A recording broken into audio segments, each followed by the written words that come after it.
Hello, kiddo. How are you doing today? And today, the signal is very loud, but I think it's okay. I just don't want any distortion. But it's good. Then I can whisper. Today is vlog number 23, and it's Tuesday, 22nd of February, 2022. And yes, last night I recorded, so it's 2 days in a row. So super happy about that. How are you doing today? I hope wherever, whenever you are watching this video, you are doing fantastic, kiddo. You deserve so. You're beautiful, and we are all worth of happiness, and so are you. You're no exception.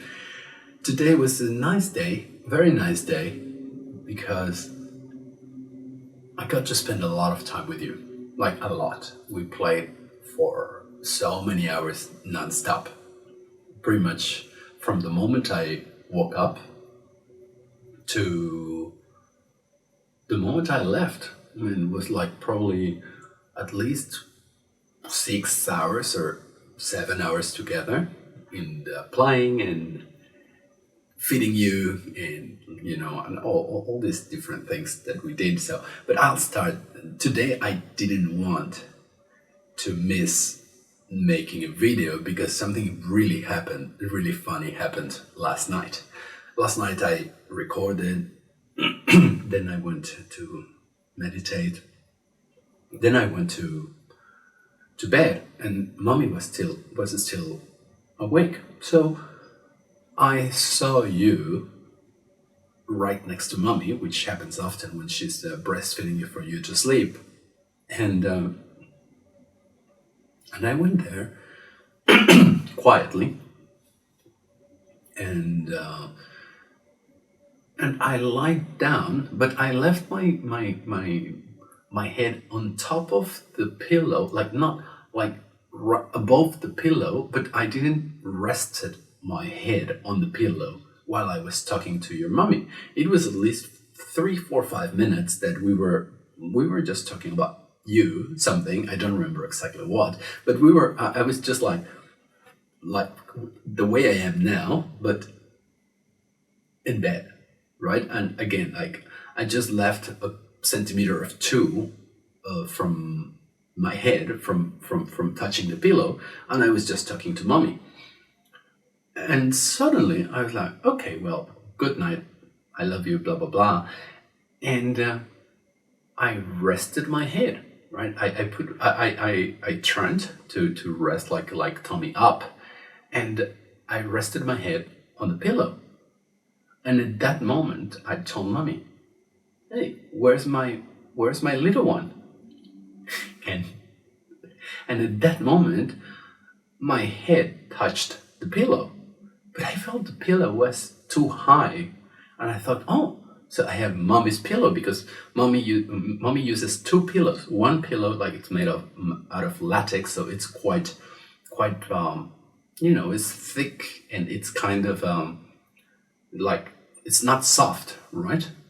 And little one, and I was like, oh, this is mommy's pillow. It's strange that she's not using that, right? So I reached the pillow like this, just like this, and I touched the one that I thought was the latex one. I was like, that's just too solid, and suddenly I realized it was your leg. So I was using you as a pillow.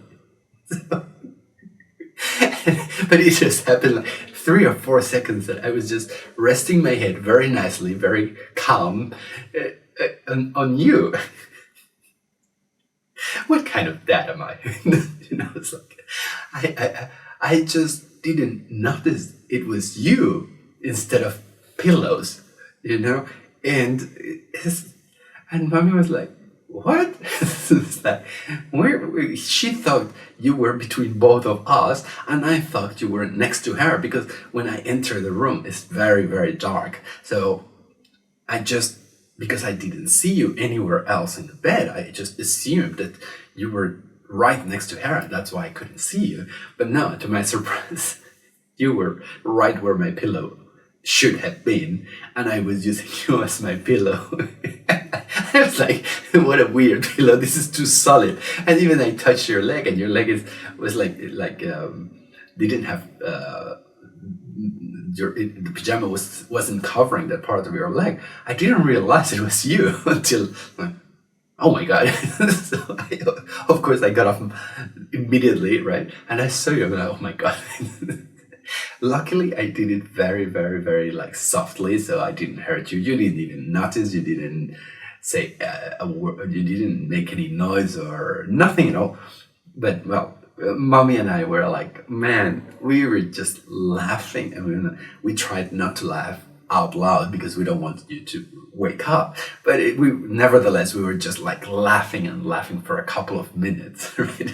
My God, like she was like, how can you not know it's your son? How can you confuse your son for a pillow? I'm like, I don't know. I cannot even start explaining why such a thing happened. But so that's the reason that I thought, okay, tomorrow, no matter how tired I am or how late it is, I got to do that video because I really wanted to tell you that you, my son, were used as a pillow. And well, the rest is history. So well, that was that last night, and then woke up and as usual, oh well, actually normally before we play a little bit, right? Like a few minutes, and then usually I feed you breakfast. Now the thing is this, we you don't have a set time to eat. Why? Allow me to drink some water because lately I'm having so much like sound of like my mouth being a little bit dry because I speak 40-50 minutes in a row. By the way, this is your favorite water. There's one more favorite, is San Pellegrino or something, but this is the second best for you. The thing is this, for most of my life, I had issues with weight, right? Like I always overate. I always wanted to have more food, and like I just didn't. I ate because I was emotionally not in the right place. So after many years of like trying all these different food protocols and all these different ways of eating and ways of approaching food, right? I realized that a lot of what we do with food is that it's just emotional. It's just a way to cope with the life we don't like or the circumstances we don't accept. So what I started doing was just really simple, right? Uh, just well, when it was not simple, because it was simple when I found out what I had to do. But before that, it was kind of very difficult because I was just trying all these different protocols that primed calories or a lesser amount of calories than normal, rather instead of nutritional density. Once I learned about nutritional density, once I learned what the body really needed to be in an optimal state, it was much easier. And but all those years allowed me to become much more aware and conscious of my food and my behaviors and my whole approach to food, which is really interesting, and it's very relevant because at this moment in time we have a massive problem with obesity, and more with the pandemic, even worse, because now everyone is like at least 5 kilograms fatter. Everyone I see after not seeing them for a couple of years is just so much fatter. So it's a big problem, a big problem, and it's not just a health issues, but it's emotional stuff, it's hormonal stuff, it's just so many things that are getting messed by this. One of the things that happen when you eat a lot of carbs and you eat you overeat is that you make a mess out of your hormones. So one of the hormones are everything, in the body. They're just so important. They're all the chemicals that are in charge of pretty much of everything that happens in the body. It's like the mastermind, right, of the body. The hormones, right, is like the link, most basic link between your body, and all the most important functions and things that happen in it. So when you start getting away from sugars and carbohydrates of all kinds, right? You become much more healthy hormone wise. So then the signals of hunger, for example, and the signals of satiation to society, whatever, are much clearer than before. When you're eating carbs and sugars, you always feel hungry, but it's not actual hunger. It's actually your body and your biome desiring food and then eating, and then your brain doesn't register the hormones that tell the brain that it's enough food. So people keep overeating, and that happens a lot of, for example, with fruits, right? So people are just overeating and more and more and more. So they completely lose touch with their bodies and what the bodies are saying about food. Like, this is the food I need. This is how much food I really need, or and when do I need it, and how often I have to get to feed again, right? Refeed. So I was very careful with your diet in that sense, because I don't want to mess your hormones, because I don't want to mess you, and so you become an addict to sugars and carbohydrates since you're a baby. Now, a lot of kids are diabetic already by 4, 5, 6 years old. There's kids that are getting transplants, like kidney transplants, at 6 or 7 years old, which is dramatic. So but people don't blink an eye. People don't care. It's like, oh, okay. They don't blink an eye when you tell them that kids, maybe their kids, have diabetes, and probably very soon they will need a kidney replacement. But if you tell them that your kid is not eating fruits, vegetables, and grains, and all sweets and all ice creams and all that, then they're like, how can you dare? It's like, seriously? So, of course, I tried myself years in this diet, and it works, and it's just fine. It's not even a diet, it's just the way that we should be eating, and we ate for zillions of years before we started agriculture. So so the point being that you are not emotionally attached to food. You've never tried sweets in your life. You never tried sugars in your life. You never tried honey in your life. You never tried anything that is not meat, eggs, and cheese, and occasionally a little bit of onion. The meat may be cooked on, but that's about it. And bacon. You also get bacon. You love bacon. So the thing is that we are able to trust you to tell us when to eat. I don't want to impose, like, you need to eat at 8 in the morning, at 3 in the afternoon, at 6 p.m. Because why? Just give. There's no reason for me to impose on you a schedule for eating, because it's also important not to eat sometimes. It's important that the body needs time to just not eat. Sometimes you can go, and I've seen it with you and with myself, sometimes I just don't feel like eating for a day. And I may grab something tiny, I mean really tiny, and that's it. As long as I'm not eating carbs, food becomes an afterthought, and it just becomes a way of giving your body and your cells and everything the proper nutrition, and that's about it. It's not it's not a source of pleasure. Not that you don't like eating, not that you don't enjoy eating, but you don't rely on that to fulfill something that is wrong inside you. So that's what we do, right? Like, you don't have specific times. We didn't force them. And also, we never tell you, oh, like, eat all your food. And like, okay, wait. Who in the right mind can think that a mother can arbitrarily guess the correct amount of food that a kid can eat or should eat? So I see, and my mom did this to me, you have to eat the whole plate.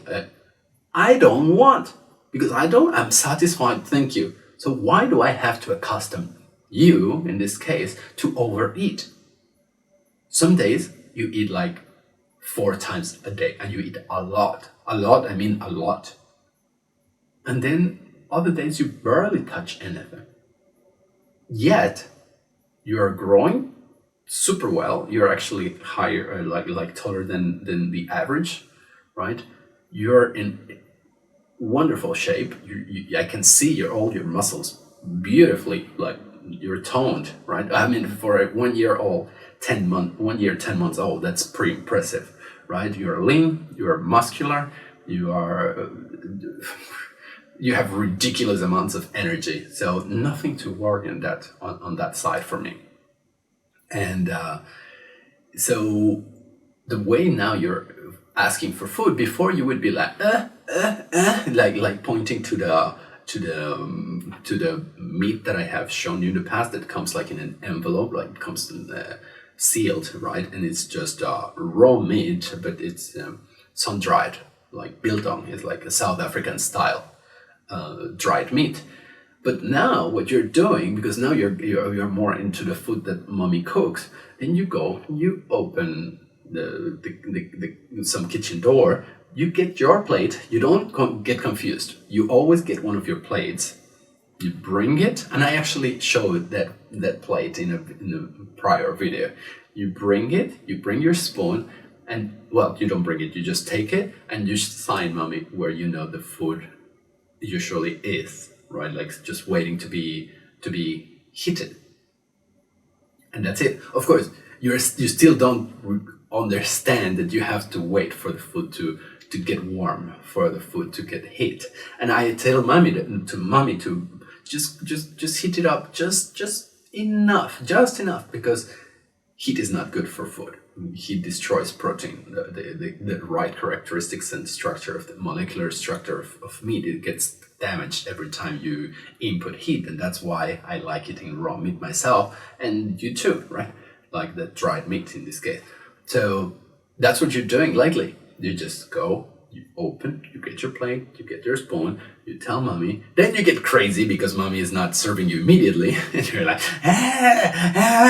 It's like, hey, wait, just a little bit. But you are too impatient, right?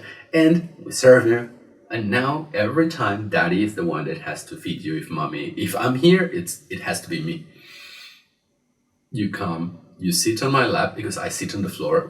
I make a point of also not sitting on chairs and sofas, because it's just so much healthier, and I want you to be strong and have beautiful core, and never to lose your hip flexibility, your core, everything.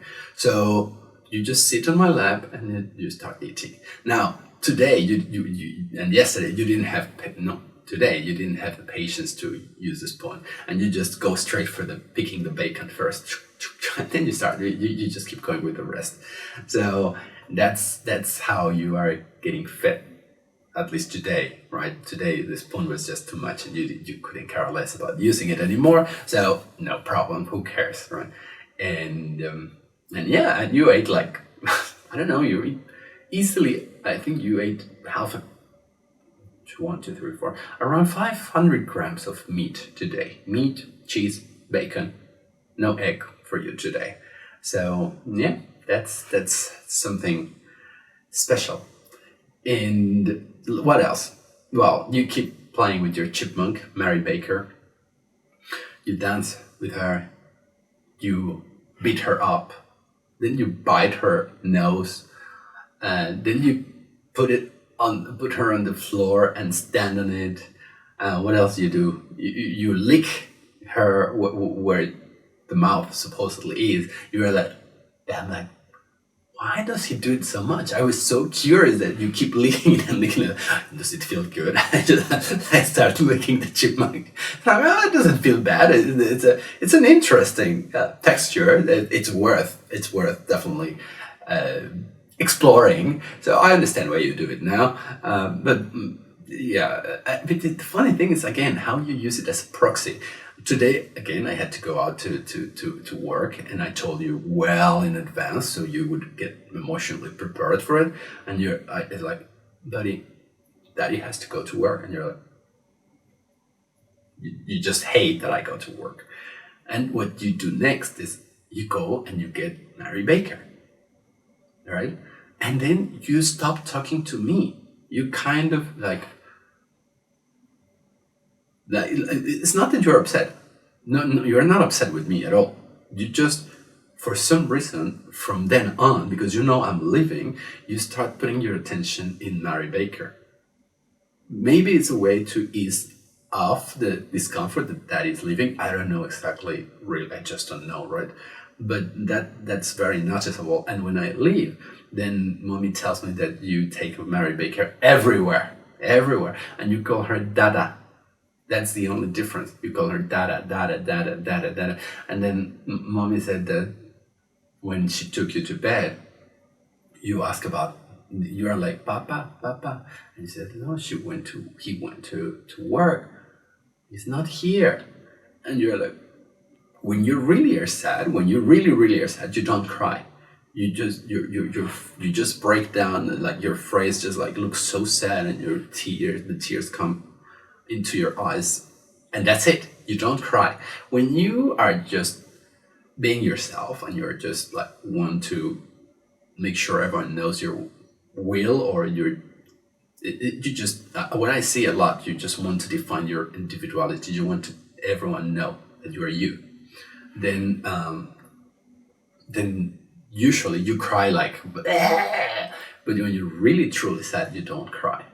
So yeah, you know, again, I'm just working hard to make sure that whatever comes next comes from here, from inside the house, right? So I don't have to be leaving the apartment, and I can do whatever it is that I'm going to do can be based here, and I can just spend as much time as I want with you. Something and another thing that happened today, during the day while we were playing, you love playing with the camera that I'm recording now. Of course, it's an expensive camera, and the last thing you want is to be damaged, right? Or the lens also could be damaged. So you are very careful about it. And I tell you, be soft, soft, soft, and you're very soft, right? And we started taking some pictures. You understood that you don't have to touch the lens, and you started bringing your toys, and we took some pictures together. So I'm going to try to put one tomorrow on the for the thumbnail of this video. But you know what is amazing? The power of manifestation you have. I never ever had an animal coming to my house for any reason, period. I mean, unless it was invited. But since we came here, you love animals. You are crazy for animals.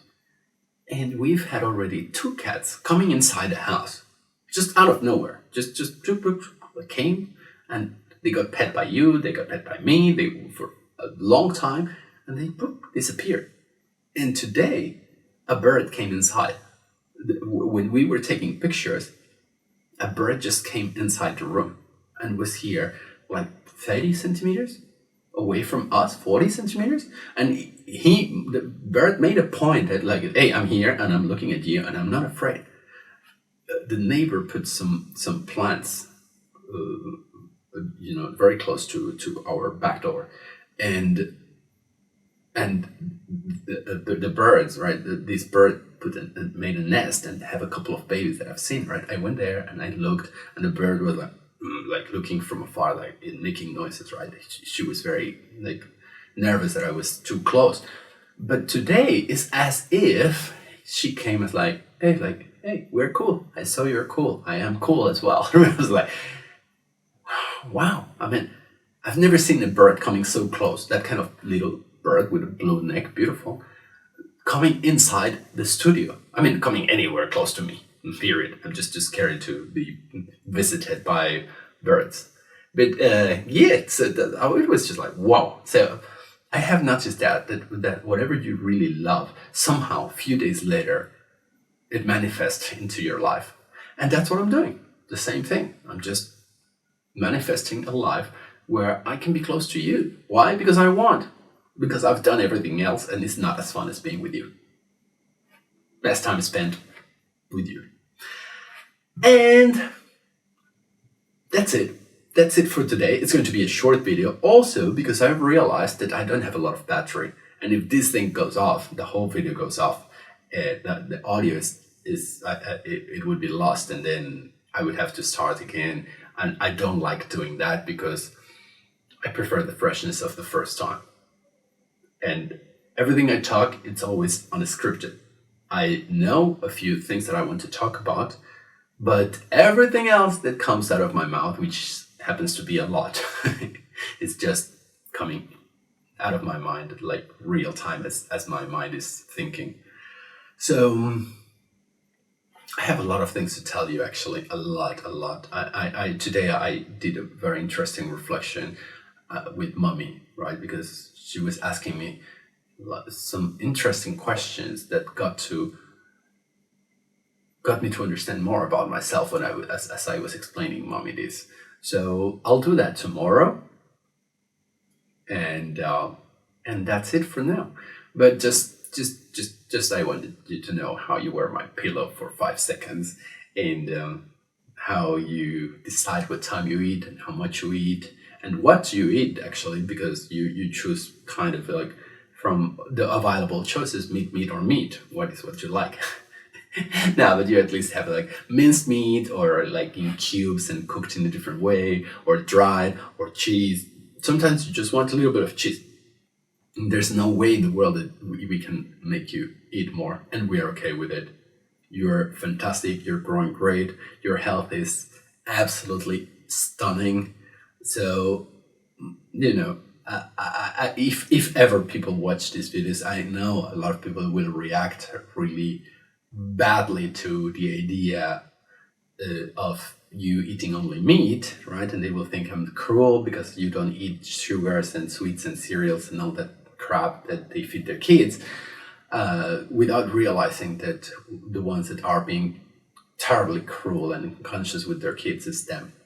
So, but and now especially that there's this stupid trend of putting 10 things in front of the baby, and the baby chooses what he wants. Like, what in the hell are you doing? Of course, the baby is going to take the thing that is the easiest, the simplest, the softest, and the sweetest. It's obvious, right? Maybe we all are lazy. We don't want to chew. Of course, we don't want to chew. It's a big work.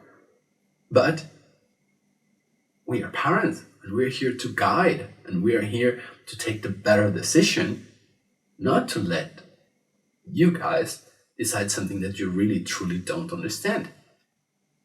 Because you don't. Because you come into a world as natural little thingies, and you guys are put in front of foods that are processed and absolutely devoid of any nutrition whatsoever. Because we are in this stupid belief that vegetables and fruits are really good for you. Okay, I'll tell you a lot about it in one other video in the future and through your life. This is something that, sometimes mom is like, are we bad? Are we being cruel? I'm like, look, and I told her that today.